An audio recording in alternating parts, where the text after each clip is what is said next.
Coast Guard heroes arriving in the Abaco Islands. 5 young boys create a rescue trampoline. The first to run a marathon in under 2 hours. We have seen what we thought was unseeable.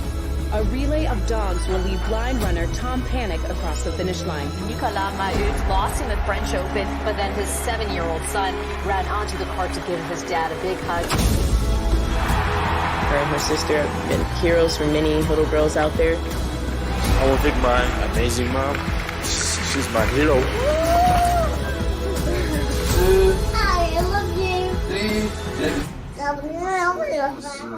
Exactly what I was thinking. When you are free to be you, it is the best feeling in the world. He's the Sully Sullenberger of pizza. My family is making a grant to eliminate their student loans. We know deep down what's right and what's needed. I'm gonna fight this. Who says I can't? Nobody! Here it comes. Never been done in competition. The category is love, y'all, love! Use your heart, your courage and vision to fix, to heal, to empathize, to connect. Because living life for something bigger than yourself is a hero's journey.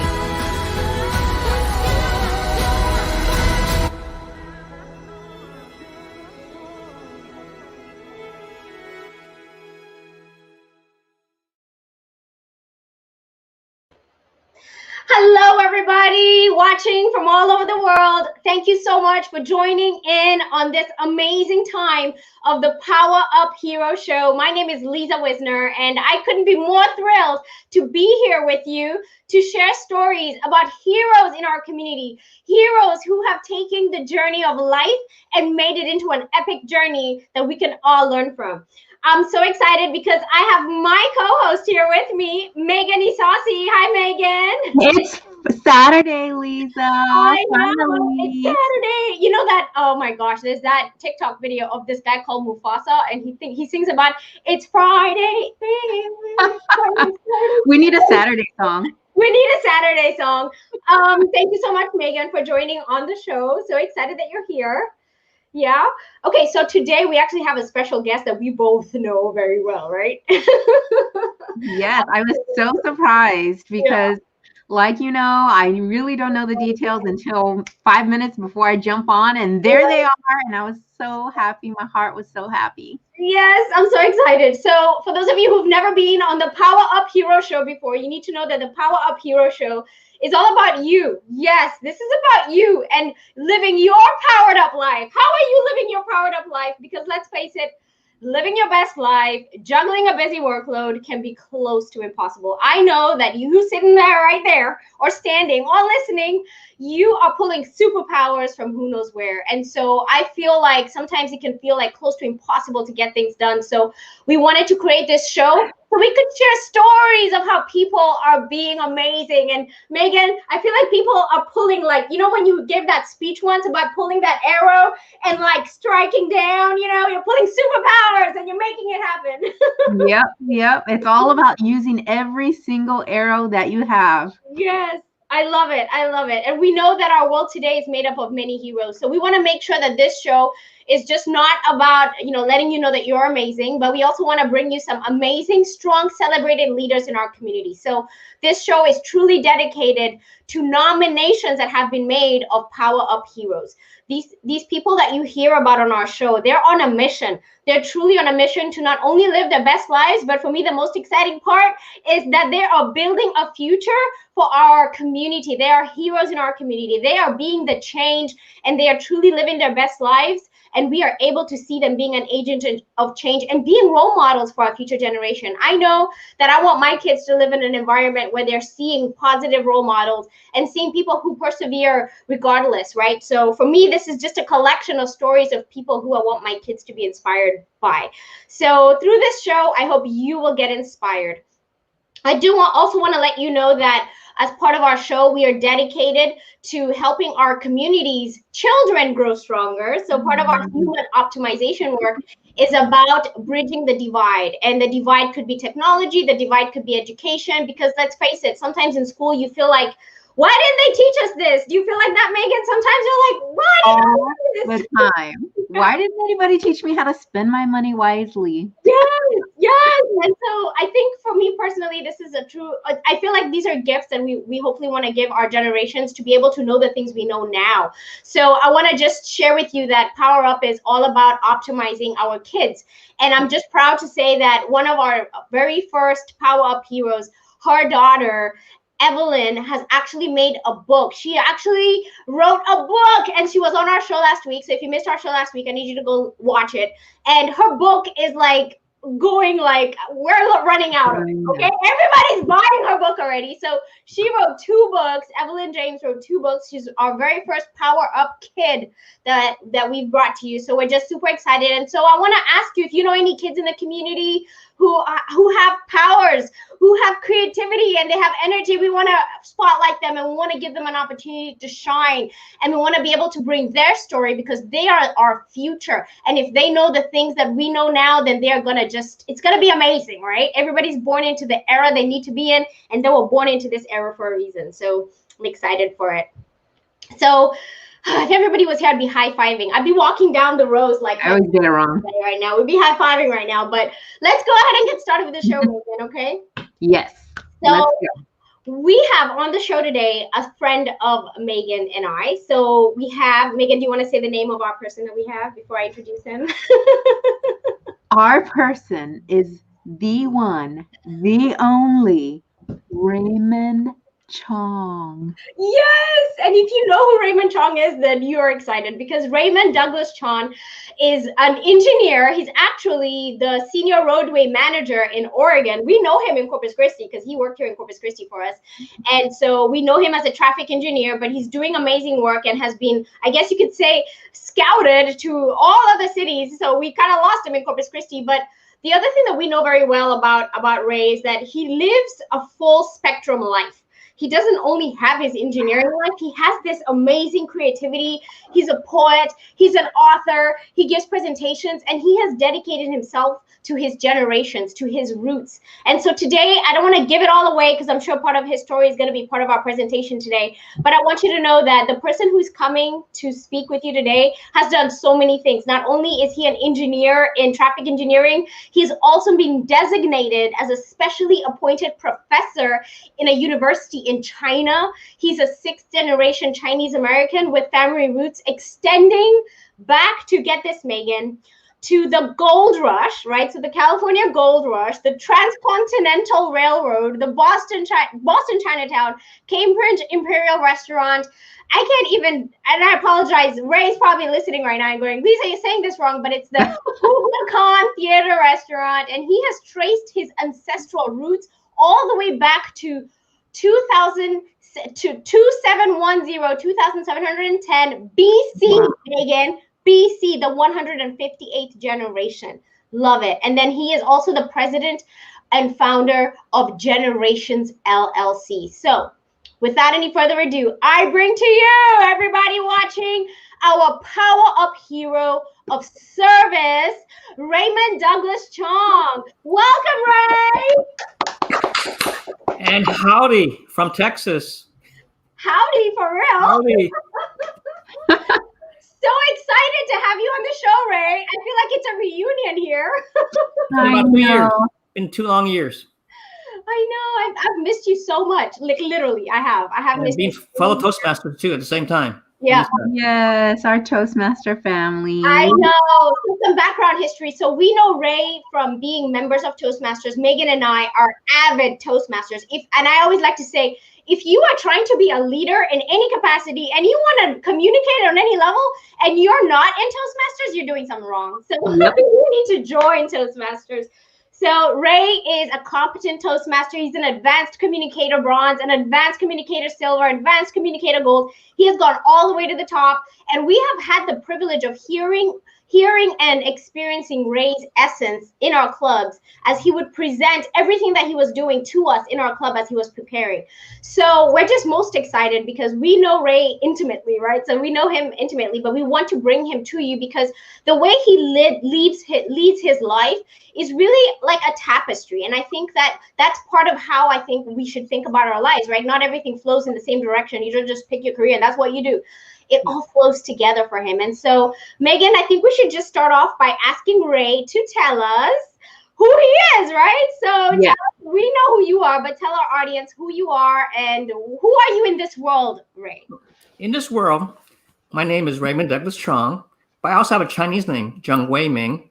I was born in Los Angeles back in 1956, and I graduated from the University of Southern California in Los Angeles. Got my master's from San Jose State University, but I'm a civil engineer, and now I'm working at Portland in Oregon as the Senior Roadway Manager. But I'm not just an engineer. I'm a human being, as Leslie and Megan referred to. I'm a hero in a way. So that's how I live my life with lust for life. I love it. I love it. With did you say a lust for life? Lust for life. A luster for life. Ooh, I like that. I like that. So that's Ray has always had a way with his words. I know, like word of the day champion, right? Oh, yeah, definitely word of the day. I love it. I love it. So, you know, so you make your living, right? I can say you make your living as an engineer, right? Correct. And you're very good at it. I think for me here in Corpus Christi, we know you as the traffic engineer, right? The guy who, if I'm on the light too long, I'm like, Ray, what's going on? This light's not working, right? yeah. I mean, you can say I was at Corpus Christi the expert. Yeah, I can say that. So you're a traffic engineer, but then tell us a little bit about how you got into that. Tell us about your education. Where did you graduate from? How did you get that like love for engineering? Well, as I mentioned, I was born and I was living in Los Angeles, and I only thought about USC at University of Southern California, and I pursued for civil engineering and to graduate from the University of Southern California in 1973. And through my 4+ decades of experience, gone through the consultant side, government side of the business. So I have a full spectrum of infrastructure, whether it's bridges, highways, dams, water plants, treatment plants, railroads, airports. I bring to the whole gamut of the transportation infrastructure, ran bus systems, subway systems, things of that nature. So I seen all kinds, different aspects of transportation infrastructure in my career. Okay, so that, and I guess that's what led you to Portland. So you were here with us in Corpus Christi, and then you got scouted for another job, right? I think it was Houston that took you away from us. Dallas, actually, city of Dallas. You went to Dallas, and then now you're in Portland, Oregon. Yeah, and the reason was, actually, a long time ago, I had a premonition. I had a dream I was going to be in Portland sooner or later. What? Tell us more, Ray. Tell us more. Well, I have a good friend who lives in Vancouver, Washington, which is across from Portland, Oregon. And I love the place, the culture, the cuisine, the people. And I just had an inkling in my heart that I was going to be there sooner or later. And I fulfilled my dream right there. I love it. Oh, my goodness. And I was just telling you, Ray, that the company that I am proud to serve actually is headquartered in Portland. So I was like almost floored that you actually work in Portland now. So that's pretty amazing. Yeah, well, we'll get together soon or later when you come over. We will for sure. So we have quite a few people watching right now. So I want to make sure to remind everybody that if you do want to be on the show with us, you are welcome to join us. There's enough room here for everybody. Well, not in my house, but on this, I don't know why I put it in my house. And it's not COVID. You're not coming to my house. You will be able to join us live. So if you want to join us live and maybe ask Ray a question or chime in on who our PowerUp Hero of Service is, you are more than welcome to join us. You can join us on the show. So do we want to just move on maybe with the rest of the questions so we can dig deeper into who is? I definitely have a question for you, Mr. Ray. Yes, so in the show, we are affectionately calling you the PowerUp Hero. And being a PowerUp Hero is no small feat, right? There are some amazing people who have come on this show. Tell us, What does being a power-up hero or a hero in general mean to you? The definition of hero means, in my mind, a servant leader, one who suits their community, who help people, guide kids, lead on to the next generation for the greater good of that community. That's what, in my mind, is a hero, a servant leader. You talk about helping younger people and leading them on to the next generation. And I think that's essential to who you are as a person. And I think we're going to get more into that here in a little while. But tell me how, as a young person, you found an interest in your own genealogy. That's my journey in genealogy. You told me genealogy in particular? Mm-hmm. It started January 30th, 2003 at a place in Monterey, in California. My friend, John Thomas Killip, in this bungalow, had a handgun, went to the bathtub, and killed himself. Wow.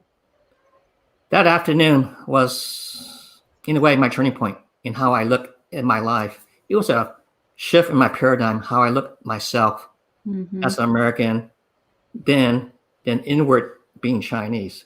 That was the beginning of my pursuit of my genealogy on January 30th, 2003. That incident. Unforgettable. I think it's often those huge, momentous incidents in our life that serve those kinds of purposes. And now here you are, so many years later, helping the next generation from your family know the family history, know where their future is, and helping so many others around you find out who they are. And, you know, through your stories and through all the things that you've researched, I think you inspire people every single day to dig a little bit deeper into who they are. And that doesn't just come from anywhere. It comes from this one moment in your life that was so impactful. And so I think we all have to have an appreciation for those kinds of moments, right?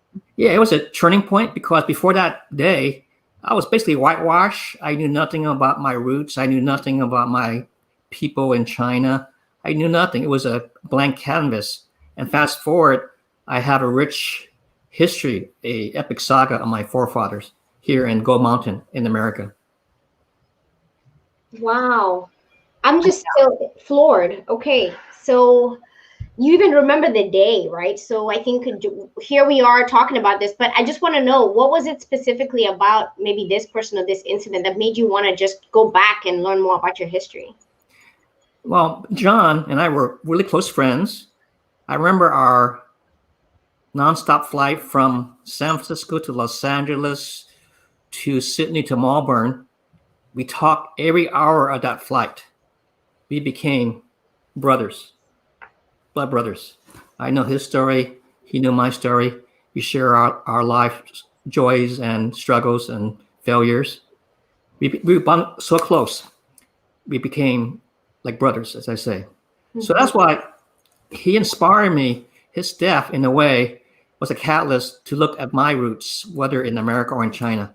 And it's been an awesome journey since that time, in the past almost 18 years. Wow.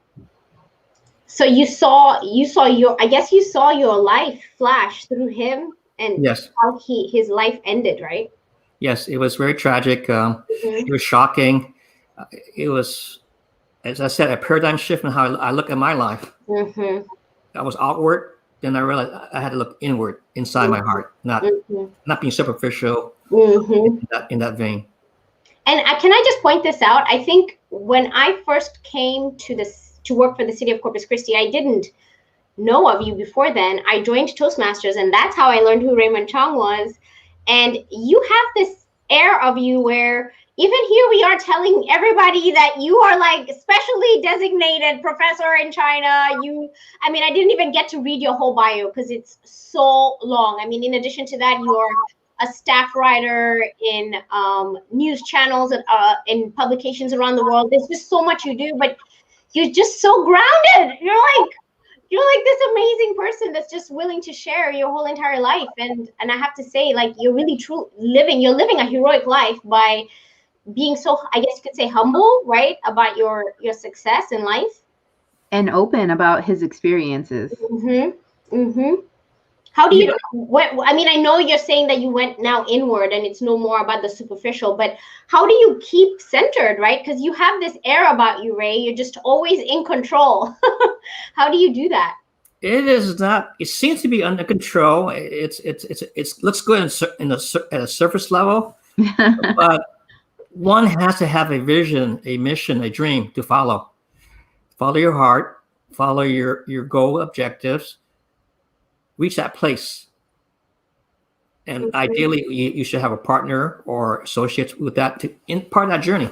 There's an excitement in that journey with other people too, like my son, my good friend, in producing this film. So there's a lot of excitement, a lot of energy, and a lot of enthusiasm, and again, a lust for life. A lust for life. I love it. A love for life. Ooh. And actually, you just brought your son in, and so you're actually working on a documentary, you said, right, with your son? Yes. I have a picture of the flyer, if you want me to share it. Oh, you may, Ms. Liz. Yeah, so this is the flyer. And so when is this film coming out? It's actually coming out this month, the final cut. It's called My Odyssey Between Two Worlds. And it's my story going back to my village. It's kind of like my version of Alex Haley's roots, going to my village in China, and kind of representing my father, who was a fallen leaf. I represent him going back to that village in China. 75 years after he had left, I represent him, and it talks about my forefathers on Gold Mountain in the past. So it's a little bit of mix of America and China, but it shows my appreciation, my respect to my forefathers in China at that village. And the village of the Dragon Hill, and where their tombs are buried at the Hill of the Flying Swan. Wow. Dating back to the 18th century. And now when you're saying all that, and I'm like, I need to watch this documentary, because when you just said like the flying swan, I'm like, I don't even know what that means. And I've heard you say before, and I apologize, but I don't. And so I don't know either. It's the point of the documentary to educate us all. But I remember always hearing you talk about the Yellow Emperor, right? So you are a legacy, or your dynasty or your legacy is from the Yellow Emperor. Can you tell us more about that? I want to hear about that. In the legend or tale, there's the founding fathers of China, and the legend is there's the Yellow Emperor Hongdi, and they have a tradition of Chinese keeping track of the male heirs, the ancestors. I trace back to him 158 generations back from now, myself to him, back to 2700 BC. So that's the Yellow Emperor, and that was some fluke of luck, finding the family tree books, compiling.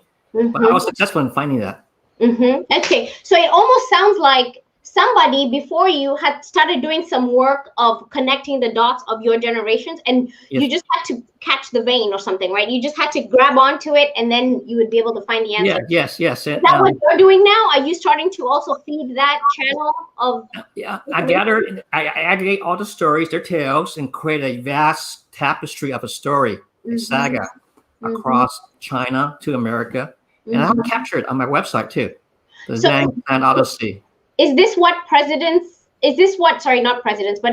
Generations LLC is? Yes, essentially, more on the entertainment, more of the creativity side of the business. Yes. I love that. Megan, wouldn't that be so much fun? Like, I just keep thinking, okay, Megan and her, I don't know, Megan, you're very Native American. So I don't know. You did your 23andMe, didn't you? I did my ancestry DNA, and I'm sitting here listening to Ray, thinking about how he has more than 100 years information past. And I look at my ancestry DNA, and I'm like, okay, right? I'm going to try to put this family tree together. So I'm calling my mom. Mom, tell me about grandma. Tell me about grandpa. I'm calling my dad. Dad, tell me about grandma. Tell me about grandpa. And then after that, I'm like, okay, I don't know where else to go from here.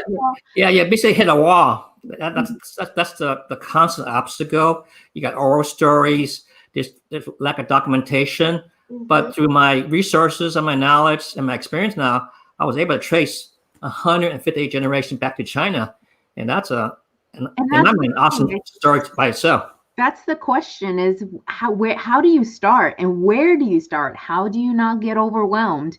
Tell me what that research looked like when you were digging and digging and digging. Well, it's a matter of stumbling and fumbling. Because I had no what I call work plan or action plan. It was kind of organic. Things happen by circumstances. The moment I met a gentleman who knew my father at a party by coincidence, the moment I crossed into a chop suey restaurant by accident, the moment someone called me about a story, the moment I met my second family of my great-grandfather, the moment I opened that steel box showing treasures of my father's life 40 years ago. Before that, it's been happenstance. It's been, as I say, very organic, not planned. Looking back, it seems to be organized, structured because I'm an engineer. But over time, I became more proficient, more efficient, sharing knowledge with fellow people who have the same interests. But it happened more in a haphazard way. But now I'm fortunate to create a lush story. 172 years from the California Gold Rush to now, and back into China. And that's another side of the story. That's another tale right there by itself. Oh my gosh, Ray, you're just so amazing. And you know what you're reminding me of is that when you pay attention to something, you see it, right? Yes. It's like that whole thing of when somebody buys a car and they're like, oh, I can't wait to have my blue whatever Mercedes. And you're like, I'll be the only one. And then you start seeing blue Mercedes everywhere, right? So it's like that thing, right? Once you make a decision of the opportunity that you're looking for, you start to, your subconscious leads you there, right? You start to pick up on all of this. So I need to do that because I have a challenge with that too, Megan. You know, like I'm trying to map, I know all the way to my great grandma, Joaquin Ongo, who actually was a freedom fighter in Kenya. Yes. I'm gonna go past that, but all I have is stories. Like I don't really have like stuff, you know, like I want to be able to like map it even further of our Kikuyu origins, you know, I want to know everything. And you better document and record them quickly because the elders are dying. I missed the opportunity when my father died in 1979. I knew nothing else about his life and had to trace from scratch, from nothing, literally. So we got to record them. Okay, so Megan, this is your challenge now. My challenge too. Get on there and start recording, right? Because you never know when they'll say something that maybe doesn't make sense today, but you'll hear it again and it'll make sense later, right? Maybe. That's right. And there's files I looked at and I said, oh, now I get it. Like I didn't know my grandmother was the second wife until I look at a single line in my grandfather's Chinese immigration file. Second woman. Oh, I was stunned. And I realized she was the second wife of my grandfather. That was stunning by itself. Oh my God. Oh, okay. So I have to point something out here because Ray, you are a critically acclaimed presenter. You give presentations all over the world to, I guess you could even say, I wouldn't say emperors, right? So people who are dignitaries. And so I want to congratulate you on that. But I also want to be able to share some of the works that you've done so people can see. So we actually have just a little taste of a presentation that you recently gave.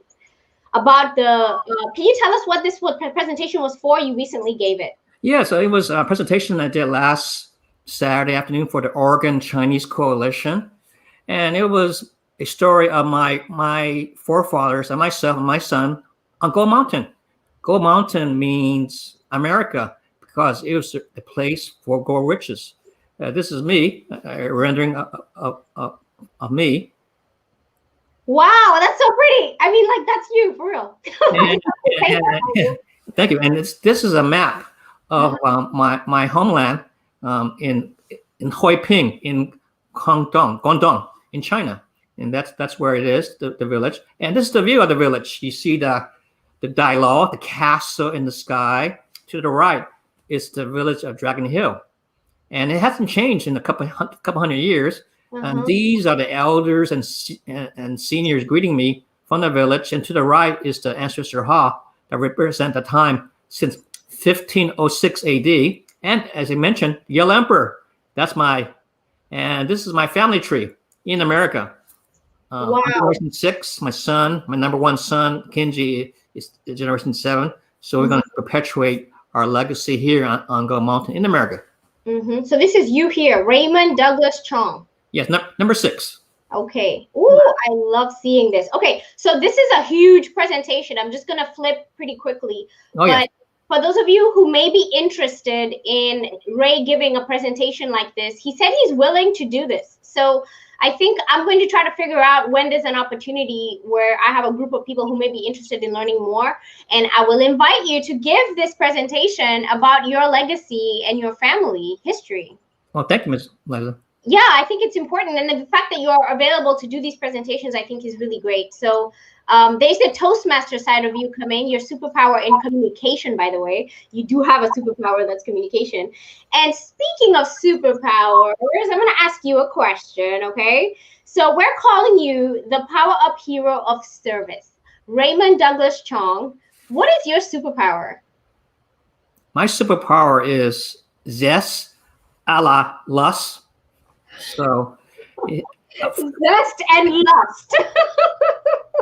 You sound like a fun. You're just like, okay, so can I point this out very clearly? Like, you are so in touch with your feelings in every capacity, I think, right? Because that's not easy to say that my superpower is Zest and a la lust, right? So unpack that for us. Tell us a little bit more.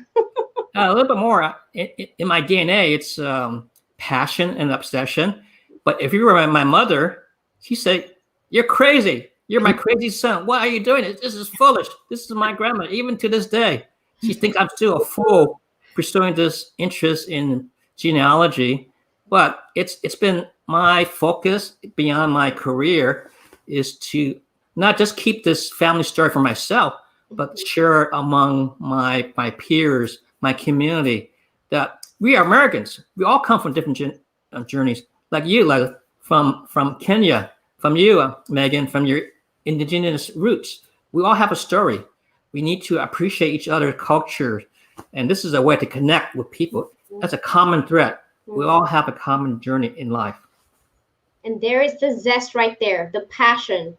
The relentless passion, right? I guess you have to have passion to be able to do this kind of work, because Megan was like, I talked to my mom, I talked to my dad, and I was like, what am I going to do next, right? So Megan, can we just say now that your superpower is not Zest? I don't know if that's true, but it's not, it isn't. But, you know, Raymond is right in the way that his is Zest is because he inspires other people to keep going. Because even now hearing him, I'm like, okay, I need to keep going. Yeah, you should. At a time. And for your kids, for your grandkids, if you stop that wall now, it's going to be a blank slate. They don't know their roots. They don't know their values. They don't know their heritage. You got to do it now when everything's fresh, when the elders, the seniors are present now. Capture that moment now. I love it. I love it. It's interesting trying to find out how to capture it, right? Because sometimes writing it down just doesn't seem like enough. So whether it be writing it down or maybe like you're doing, Ray, filming it, I mean, there's got to be a good way to capture it. We have actually a page in the PowerUp yearbook. So sorry, shameless plug for Lisa Wisner here. Even though it is my show, I am going to plug my own book. So this is the PowerUp yearbook. And so this yearbook, actually, I created the yearbook because I had my own yearbook. And then other people would ask me, what are you putting in there? So I made a book about it. Megan, there's a page in here for you to start tracking your family tree. As you find information, you start tracking it. Right here. Oh, look at Oh, wow, roots. You start off with a page of how much time do you have in your life, and then you start to track your family legacy. That's awesome. So it's in here. So if somebody wants to get the PowerUp yearbook, you're more than welcome. So you can start tracking your legacy. And so I think for me, it's more like what Ray has done is he has connected the dots in terms of what's available, like in the written books, right, in libraries and in different places, right, so that we can be able to see maybe where our ancestors worked, right, or lived, or how they lived. So right. I want to do more of that. So let's bring a little bit of fun into this before we move on to the next part of this show. we're gonna do, Megan, we're gonna do what you know as the fantastic Fast 5 Finger Favorites. So Ray, we're gonna ask you a few questions and we're just gonna super fast and we're going to find out what your favorites are. And so I want to ask the people who are watching right now, if you have any favorites at all and you want to be able to share them, please in the comments share what your favorites are. So we're gonna go ahead and get started right away with Raymond Douglas Chong. Tell us, what is your favorite book? My favorite book is the novel, The Notebook.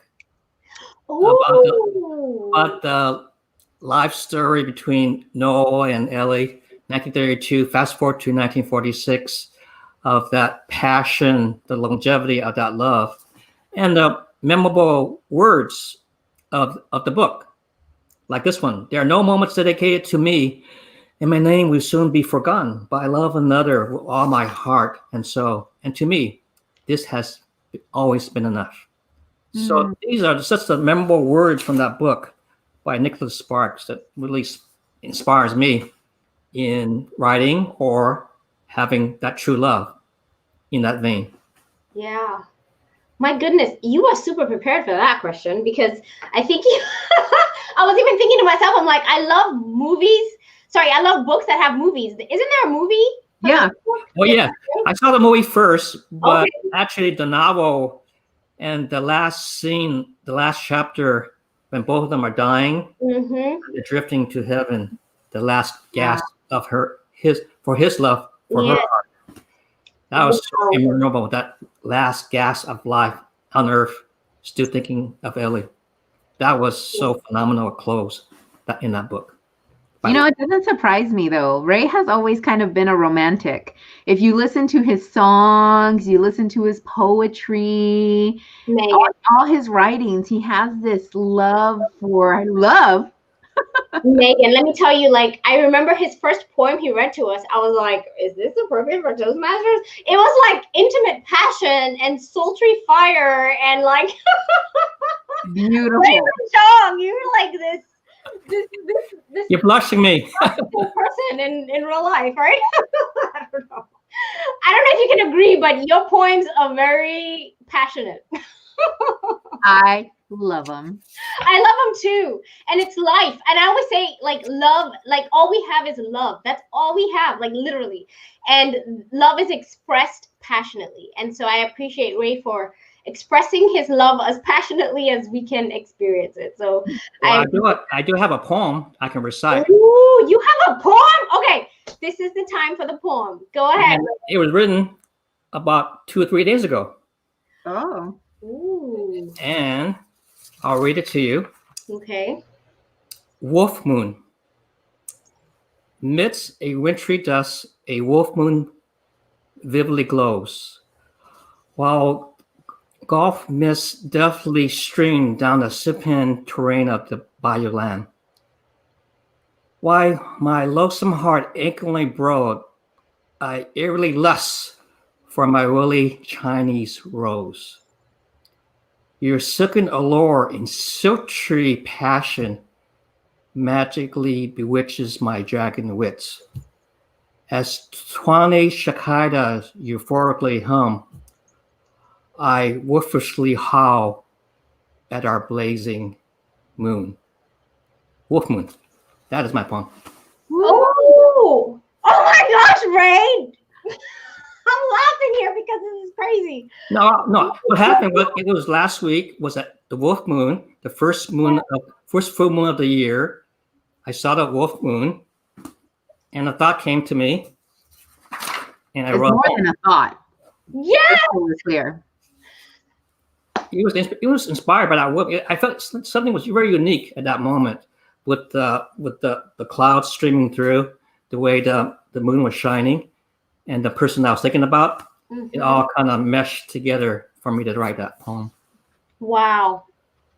Wow, you are talented in a whole nother way than we do.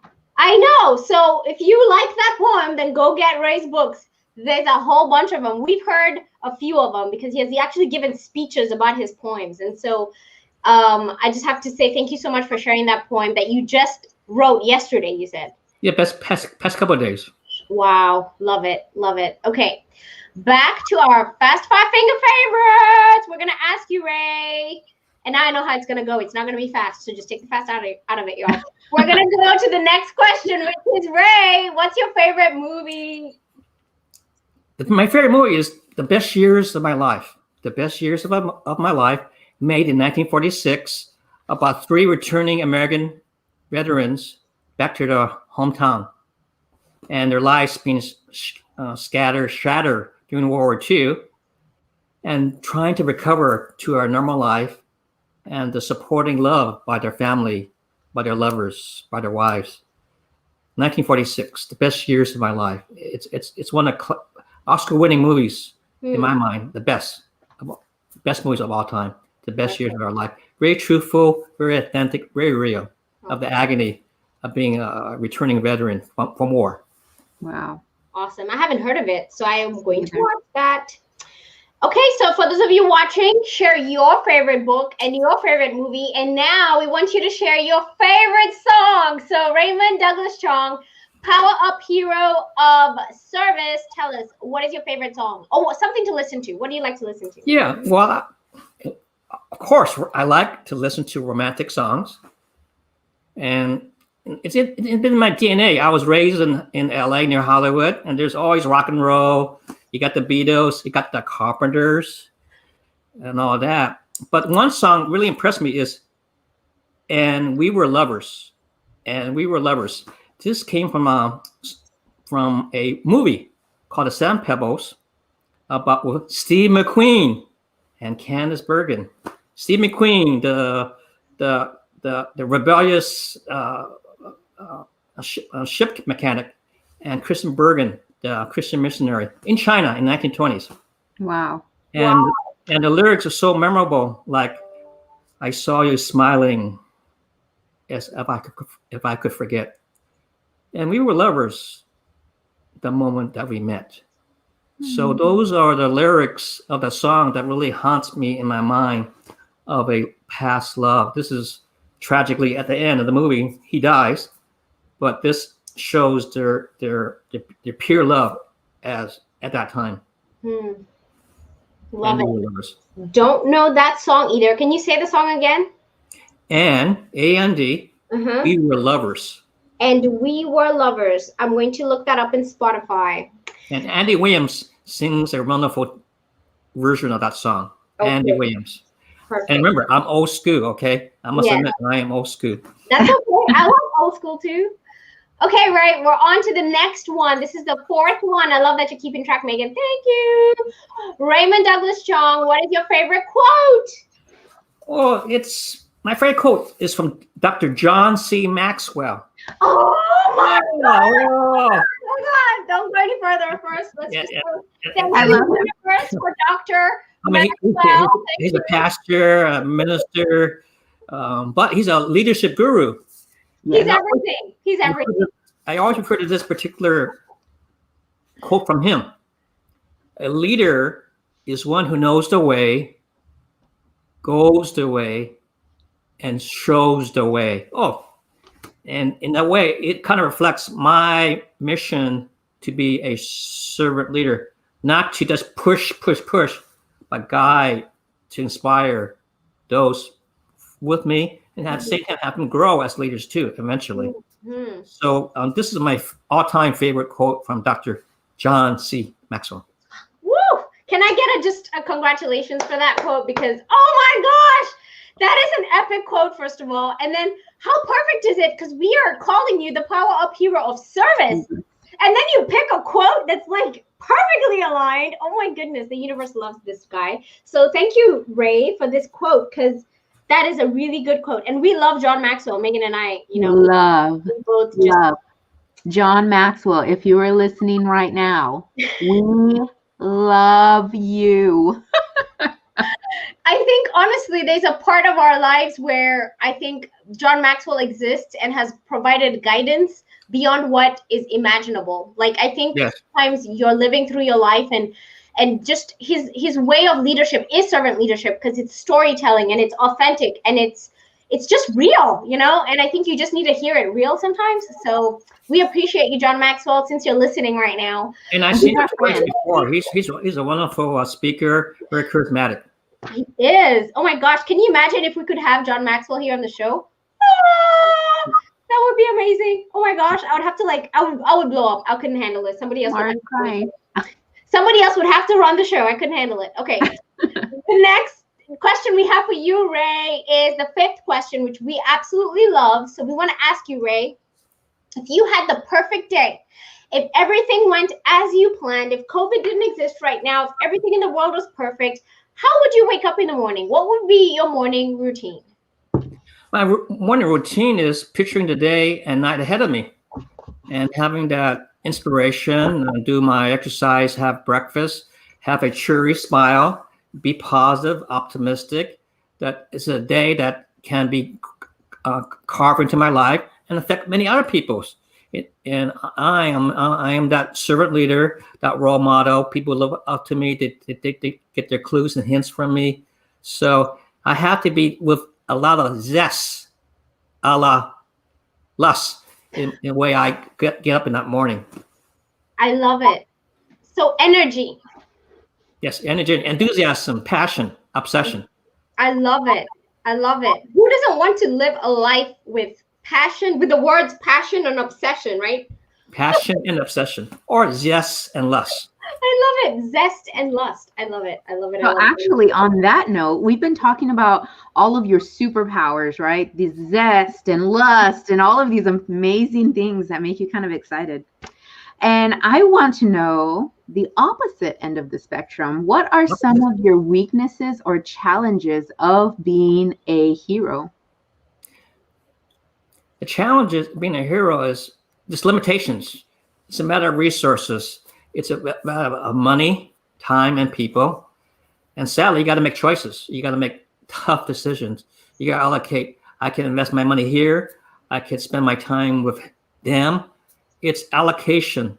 Mm-hmm. And as you go into life, as you move on, as life gets smaller and shorter, you got to prioritize those remaining moments you have. So it's again, bottom line, what the resources you have. Yeah. And just to tack on to that question, this is such a great question, Megan. So give us an example of when you think you were a hero. That was in my time from 1990 to 2000, 10 years, from 1990 to 2000. I was a founder and president of this nonprofit organization called Oakland Asian Student Educational Services. This is in Oakland, Chinatown, in California, Oaktown, across from San Francisco. And we provide service, mentoring, tutoring, leadership, computer programs for kids from the low-income community, mostly from China, Vietnam, Cambodia, Laos. And we provide a program that we start with zero. We had nothing at the beginning to a center 10 years later. So I devoted my heart and soul entirely for those 10 years. Every moment, free moment I had, I was devoted to Oasis, to the kids in Oakland, Chinatown for 10 years. So at that moment, in a way, you could say I was a hero. Mm-hmm. Oh, I love hearing that. That is so amazing. So part of the organization was to help the kids be empowered, right? In part because you got to remember, their parents or immigrants, new immigrants. They're either waiters, seamstresses, cooks, minimal English skills. And here they are trying to blend into this new world called America. And I'm really pleased. A lot of success stories, those that we taught then 10, 20 years ago, are doctors, lawyers, engineers. So I'm glad I have an impact on their lives with my team, our staff, our tutors from the University of California at Berkeley. So I'm very proud. Not that for me, it's me extending their joys into that life. Give them a chance in their life. Oh, and now that you said that, I'm just thinking of a really great question, which is, I want to know from you, Ray, who do you respect the most? Like, I almost feel like you're talking about these kids having role models, but like, who would you call somebody that you respect in your life? That's a little That's an ironic question you asked me. Who do I respect the most? Today, now Sunday, today, Saturday, is his funeral in New York City, Chinatown. January 27th, this past month, he died of COVID. His name is Corky Lee, a photographer laureate for the Asian American community. He inspired me to now go to the next level of service to not just the Chinese American, but the Asian Americans, to provide that bridge between America and China. And thinking of him, Corky Lee, he is a humble guy who lived in Queens, New York, who gave up business success to serve the community with his scrounging for a little bit of money here and there, representing the cause of the Asian American community. He did that for some 50 plus years of his life, devoted to the Asian American community. So I like to follow his path. To me, as my hero, Corky Lee. Wow. You said his funeral is today? Yes, today, Saturday, in New York City, Chinatown. Okay. It was stunning because we saw him on Zoom in the ICU a week before that, and it was heartbreaking. Wow. COVID. Yes. But he is a true hero, a true Chinese American hero, a giant among photographers in my mind. So we're going to look him up, and if you don't mind, we'll just have a few moments of silence for Corky Lee today, right? Yes.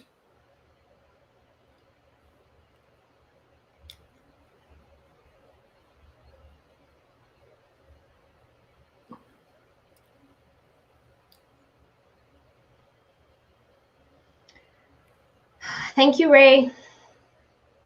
That was a tough question.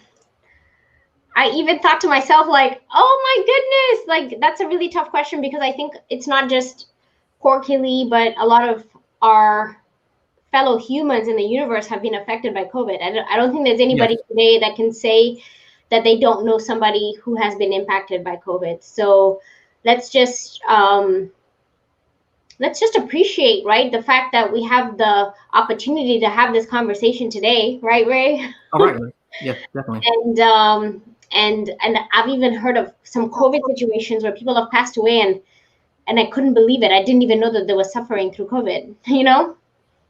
Right. So that's the sad part too, is you may not even know who's going through it right now. And I'm just grateful that there's a vaccine, and I'm afraid of the vaccine, but I don't know. Like, I almost feel like people need to go get it, but I don't know. It's just scary, but there's just so much going on. And so just be aware that there's a lot going on in our world now, right? I almost feel like, wow, we were born into this universe today, we are in this generation for a reason.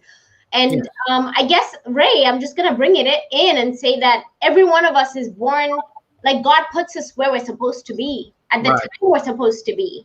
Right. When you think about all the people who came before, there's a reason why Abraham and Moses and Esther and all the people who came before us came for a reason. They were there to do the thing they were meant to do. And maybe you're the one who has been brought, maybe, Ray, to spark something in some people. So all of us have a part to play in the generation. Yeah, and another moment before his death, I wrote his life story for an article back in October this past year. So I got to know him as a true gentleman, and in mind, a hero. Yeah. Really. Well, I'm going to be looking Corky Lee up and viewing some of his photographs, right? Because he's a photographer. So those of y'all who know me, I'm just going to say right now, I love taking pictures. I am not a professional photographer, but I do appreciate a lot of picture taking, because I love taking pictures. And I wish I would have just gone all in on picture taking, but I'm definitely going to be looking him up, Ray. Thank you so much. Thank you. So I think we got through that question pretty well without any tears. Thank you. Thank you, emotions, for sucking them in. So I'm just gonna move on by just asking, like, in terms of I don't know whether that might be a challenge that you faced, Ray, but sometimes when we think about the hero's journey, we have to be aware that there are some circumstances sometimes where you try to do the heroic thing and it just doesn't work out, right? Like, we fail. Like, most of our successes, I think I would say, for me at least, most of my successes are failures. There's a bunch of failures and then one success. So can you tell us maybe a time when you felt like you needed to pull superpowers, or you had a kryptonite in your way, or something that was a weakness for you that you just can't get away from you? Like, what is it? What's a challenge that you face? Well, I think looking back at my career, the challenge has been whether being disciplined or fired or expelled from the job, whatever that circumstances it was a lesson learned. And not to have any bitterness or hostility about the people involved, but look at yourself, whether there was a weakness in my moment or my strength, but to move forward with those lessons learned, and now move forward in with faith and confidence that you got your failure, but success is right there in front of you. I see it. So you fail up. That's kind of how I say sometimes. Yeah, I think there's a book called Fail Up somewhere. There is. Oh my goodness. So actually, I don't have the book in front of me right now, but I have the book. And Megan, you may remember this. I don't know if you even remember, but when the Black Chamber of Commerce was like super active, they used to do these events. Anyway, so they had a guest speaker, and her speak was all about, and her book was actually called F Up. Right. So obviously that's a play on the thing, right? Yes. And if you open it, it says fail up. And it was just amazing. Oh, were you there, Megan? I think I remember you coming into the office back from that event, and you were like, Megan, look at this book. Oh my gosh, this is what it is. And I was like, And then finally I looked at the book and I was like, oh. Yeah. She was good. Oh my gosh. So she got on the stage and she gave us this presentation about failing up, right? So how you should actually focus on collecting failures. Like, that should be your goal. Your goal shouldn't be collecting successes. It should be, how many failures can you collect? Like, and you haven't collected, if you have success, that's good. But how many failures can you collect? Because you'll have more success the more failures you collect. I don't know. Anyway. Well, it's basically the concept of you got to pay your dues. Yes. You got to pay your dues in that road to success. Yeah. You don't get on a silver platter. Except some select families in New York City. Yeah, everything does not, things don't come easy, right? You have to somehow or another realize that the universe is actually giving you the opportunity to learn from circumstances, and that you may see that as a failure, but it's an opportunity to learn sometimes, right? Right. That's your incentive to grow. Yeah. Definitely.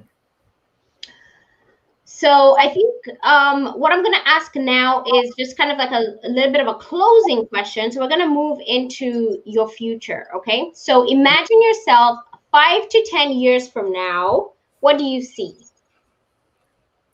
In a humorous way, what I see myself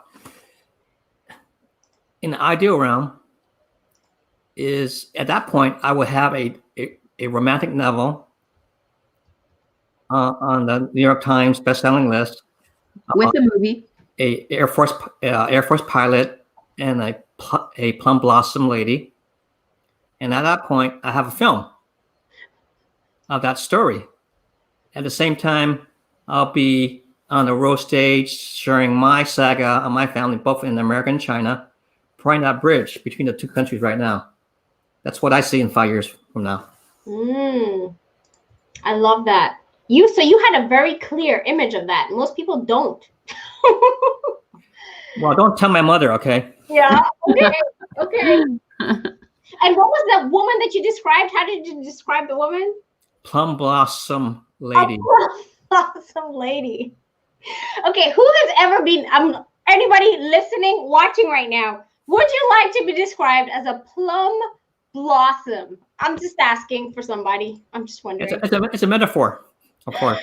Tell us more, Ray. Why a plum blossom?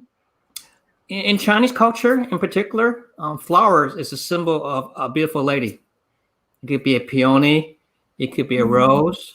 I've heard peony. You use peony a lot in Toastmasters. Yes. Hey, you still remember the peony? Rose, right? Like you talk about the peony. I move on beyond peonies now. Ray, you've always been really good at painting pictures with your words, though. I'll never forget the one time that you gave a speech about this restaurant. And I bet you already know the name of the restaurant, but it was also kind of like a nightclub, and there was Kubla Khan Theater Restaurant. Yes. During the golden age of the Chinese nightclub in South Square, Chinatown, at the gateway of Grant and Bush. I forgot about it. I love that story because you painted such a beautiful picture with your words that I had already, seen myself there, and I was hanging out. And you got the chop suey and the hot drinks, and you got the cigarette girls and the photographer girl. You got the Latin band in the background. You got the dancers, comedians, and strippers on the floor on the stage. Yeah, that was that moment. Wow, Ray. Yeah. So y'all know when Ray was in our Toastmasters club, it was entertainment when he came to give a talk. So it was really fun. It was really, really, really fun, right, Megan? Yes, he even passed out the menu, and I was like looking at the menu like I was going to order something for real. Yeah. Yes, chop suey. Yeah, it's very, very good. Okay, so Ray, we've gone through not only your career, as right now you're the Senior Roadway Manager, right, for the Oregon Department of Transportation, right, in Portland, Oregon. Is that where you're at right now? You live there, right? Yes. Okay. And then we talked about your career in engineering, how you got your degree. Of course, you're an LA kid, right? So you grew up in LA. Yeah, near Hollywood. Yes, yes. Carpenters, Beach Boys. Yeah. And you traced your ancestry. Mama and Papas. You traced your history back to what I remember as the Yellow Emperors, right? Yes, yes. So, we're proud to have you as a member of our Toastmasters community. Megan and I are avid Toastmasters members. And so we encourage you, if you're not in Toastmasters, join our family. We'd love to have you there. That's where leaders grow. That's what we like to say. And I absolutely love the fact that we were able to go into your creative realm for Ray, which is, Megan, did you hear what I almost said? No. I almost said Fred. I said Ray's name, Fred Pena, who is in Toastmasters, came into my mind. Who I absolutely love it. I haven't seen Fred in so long, so I had to bring that up because maybe if Fred is watching, he can know how much we miss him. So Fred, we miss you. I miss you in Toastmasters. But I absolutely love how, Ray, you really take this part of you, which is about having a zest for life, having a lustful zest for life, and you write poems, you write songs, right? Don't you write songs for people to perform? Because I remember one of our talent shows at the city. That was that memorable program with one of the city managers, the assistant city manager, and we stunned the audience with this song. And I have right here. A haunting evening in Hong Kong. Yes. And I have the lyrics. This if I have a few moments. You do. One dreamy evening in Hong Kong, a silver full moon crests in the sky. Beyond a mystical place of enchantment, you and I rendezvous for tonight. Oh, and you know what? What's interesting about you, Ray, is like your songs are poems, right? Yes.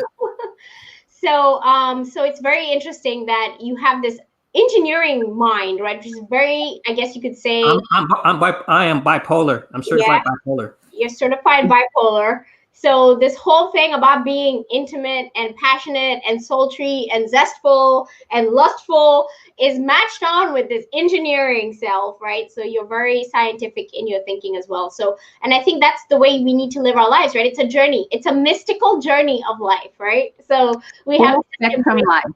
Mm-hmm. Yes. It's a full life.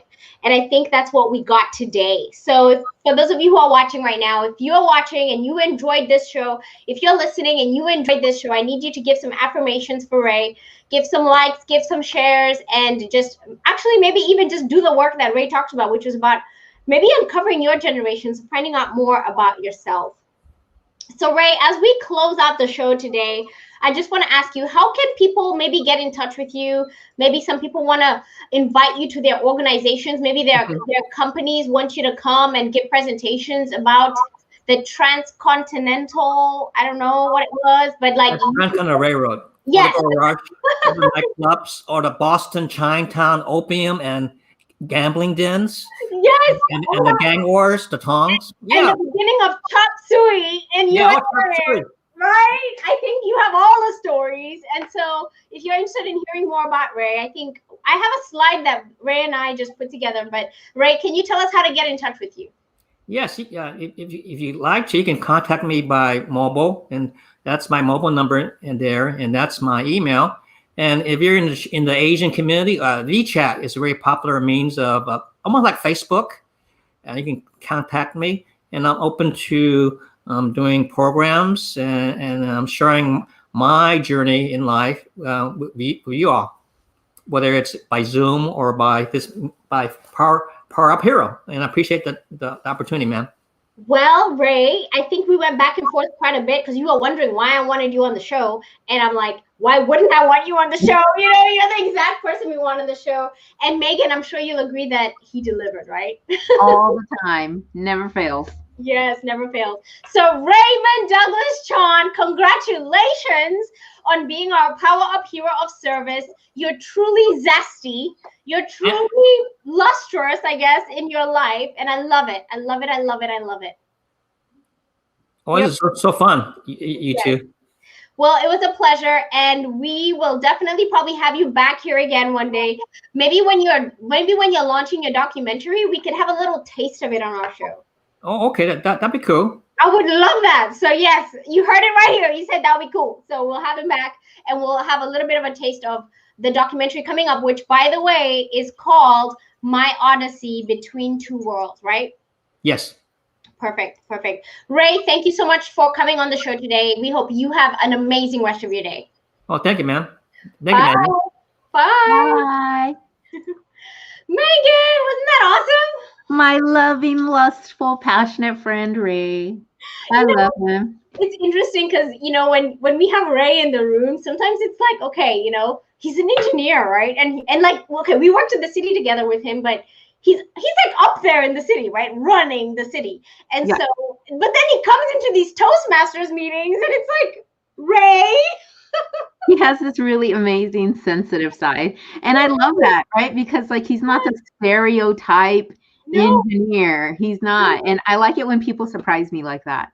I love it too. And I'm just thrilled that we have a friend in Ray. And so no matter where he goes in the world, he needs to know that I will be finding him, right? So like, I was thinking to myself, I'm like, I don't know where Ray is, but he needs to be on the PowerUp Hero show. So after back and forth, finally, we're on the show with Raymond Douglas Chong as our PowerUp Hero of Service. And Megan, you were such a pleasure to have on the show today. I want to thank you so much for always being gracious with your time.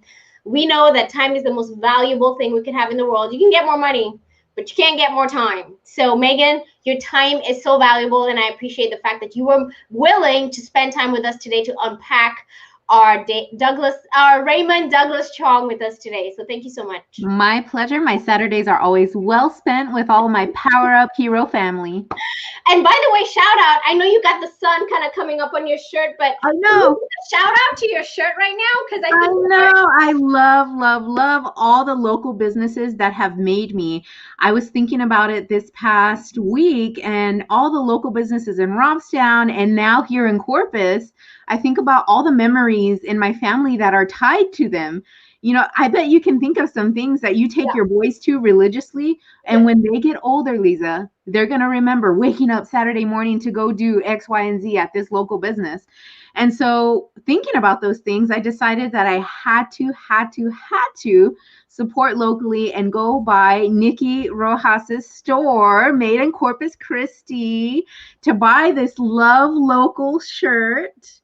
Because those memories of shopping and eating and buying locally are now the things that I remember the best about me and my family in certain times of our lives and in certain places in our lives. And I just think about all the things that everybody is going through now at this point, and how these local businesses are not only affecting the lives of their employees, but the people who are buying and shopping.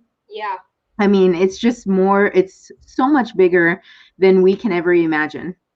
It is. And one of the things I appreciate about Nikki Riojas is that she reminds us of how important it is to have pride in our local community. So if you're going to make a purchase of an outfit, right, you're going to wear an outfit, why not it be somebody who's your neighbor down the street that made it, right? Yep. And I think that's the whole premise, is that we're stronger together. And if we just stay together and stay committed to our local businesses, our small businesses, we will be stronger. And it's, can I tell you something?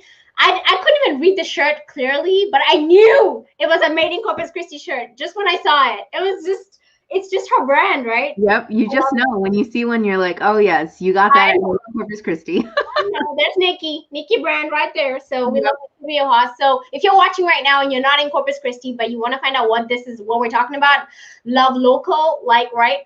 Local for local is kind of like what I think Elena Flores from So Bonita calls it.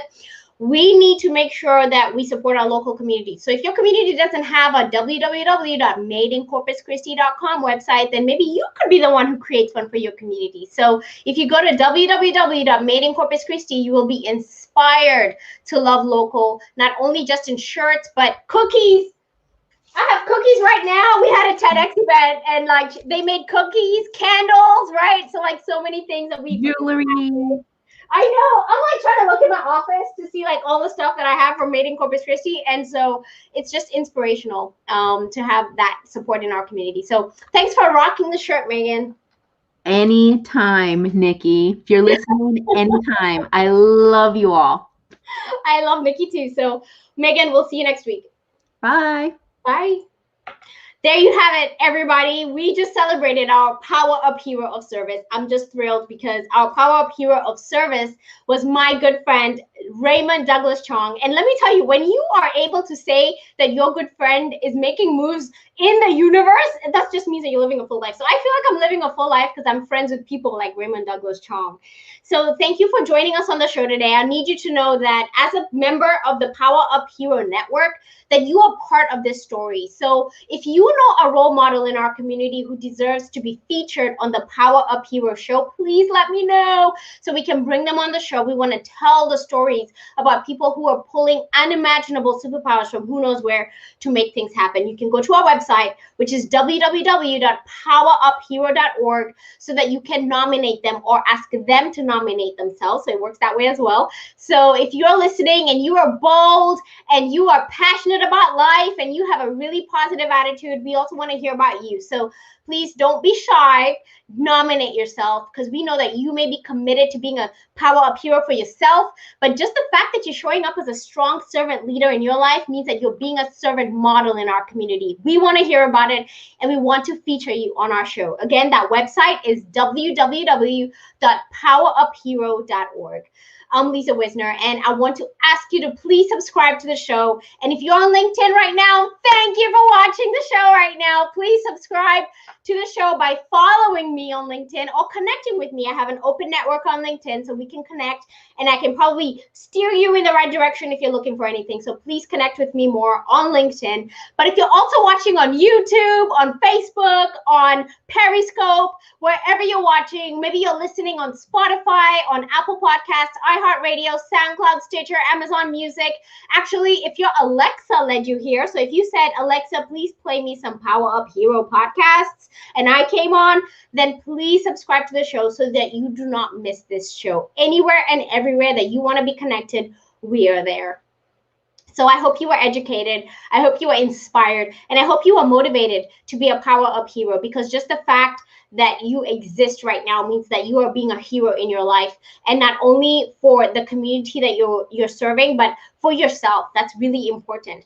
But you can take it a step further and be a hero for your family and friends. You can be a hero for your career, and you can be a hero for our world, because our world needs heroes today more than ever before. So I thank you so much for your time today, and I hope that you will join us next week for another PowerUp Hero show, where we will reveal to you a hero and how they are living their lives with their superpowers. We'll see you next week. Bye.